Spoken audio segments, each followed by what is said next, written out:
juxtapose two things. We're being asked to spend another $30 million for access to 500 beds when we've got 358 available beds in existing facilities that we have control to. Okay, so let's just note that. Secondly, I want to say this. This is about the third time that the sheriff's office has come down here not giving us information ahead of time to ask us for a boatload of money with limited detail and create sort of a staged presentation associated with it. Not acceptable. All right. We've had Shanks, we've had inmates. Hold it, Vice we Chair. need just a minute. Yeah.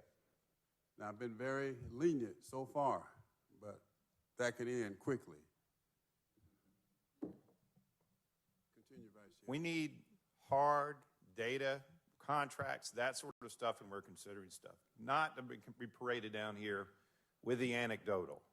That's just not acceptable anymore. Well, As I noted no, before, I'm going to finish my remarks. No, you're not going to sit here and disrespect me. No. I've been disrespectful. Sheriff, come on. Let me tell you, no. Sheriff, please. You got me confused. Sheriff, please. No, I mean, You got me confused. All right. when we are disrespected, when we are not presented with full information. Vice Chair, audience, I've been very lenient. About one more minute, I want to clear the assembly hall. Okay. Continue. All right. So we have supplied significant funding to this operation, over 53% since 2020, and 53% increase 2021 to 2023 in our various funds for different types of things. Your general fund budget, inmate outsourcing, et cetera. As I said before, it's your job to execute it. You made decisions to do certain things. You created new units that weren't necessarily geared at detaining inmates and providing adequate security. And so we got motorcycle units, other units, that sort of stuff. That was your choice. That's how you chose to spend the funds. When we know we have a scarcity of officers throughout the region to be able to attract. So you chose to do that with those precious funds. And so now we're being asked to go further spend money to outsource what should be your core function. I recognize all the challenges. And there's a whole big discussion about the fact that the overcrowding rests with another group of folks that need to get their act together. All right? And hopefully some of this stuff, maybe some of them have woke up and we're actually going to see some movement on that. But there's these other components to this. This is not a long-term solution. We got 3,339 beds in Fulton County.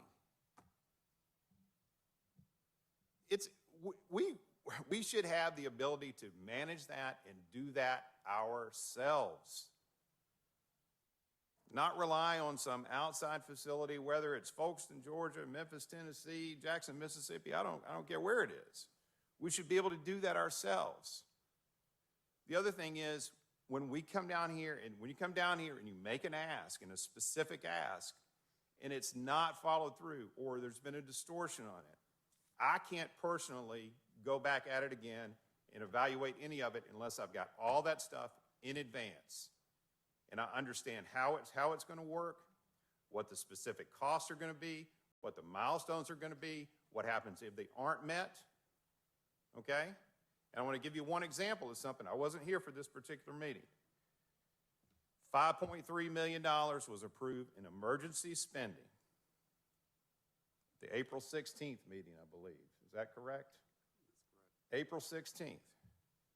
In response to a horrific death that occurred, I believe, in October of the prior year. Am I right on that? No. November? Routinely wrong. September. September of the prior year. Yeah. Okay, even worse. September of the prior year, we're in response to something in April. Okay? Part of that ask of that $5.3 million was a $2.1 million contract with an outfit that was going to equip all of the, like 1,000 people within Rice Street within the 10-week period with bracelets, medical bracelets to monitor them that hopefully would prevent that type of event from occurring again. We learned at our last, right around the time of our last meeting, there are none of these in that facility